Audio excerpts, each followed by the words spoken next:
సీమలో సిద్ధం పులికేక రాప్తాడులో విస్తృత ఏర్పాట్లు 10 లక్షల మంది హాజరయ్యే అవకాశం.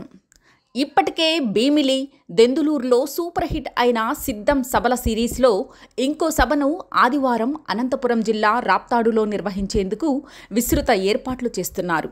గత ఎన్నికల్లో సీమ 4 జిల్లాల్లోని 52 నియోజకవర్గాల్లో 49 స్థానాలు గెలిచిన వైఎస్ఆర్ కాంగ్రెస్ ఇప్పుడు ఆ 3 గెలిచి సీమను క్లీన్ స్వీప్ చేసే దిశగా వ్యూహాలు రూపొందిస్తోంది. ఈ మేరకు శ్రేణుల్లో కార్యోన్ముఖులను చేసేందుకు రాష్ట్ర చరిత్రలో అత్యంత భారీ బహిరంగ సభగా దీన్ని నిర్వహించేందుకు సువిశాల విస్తీర్ణంలో ఏర్పాట్లు చేస్తున్నారు. ఉమ్మడి వైఎస్ఆర్, చిత్తూరు, కర్నూలు, అనంతపురం జిల్లాల్లోని 50 నియోజకవర్గాల నుంచి లక్షల సంఖ్యలో పార్టీ క్యాడర్, అభిమానులు, ప్రజలు తరలిరానున్నారు. ఇదివరకటి సభల మాదిరిగానే సీఎం వైఎస్ జగన్ ప్రసంగానికి ముందు కార్యకర్తలను అభివాదం చేస్తూ నడిచేందుకు వేదిక ముందు పార్టీ ఎన్నికల గుర్తు ఫ్యాన్ ఆకారంలో భారీ వాక్వే ఏర్పాట్లు చేస్తున్నారు. ఇక్కడే బహిరంగ సభ వేదికతో పాటు పదుల సంఖ్యలో గ్యాలరీలు నిర్మించారు.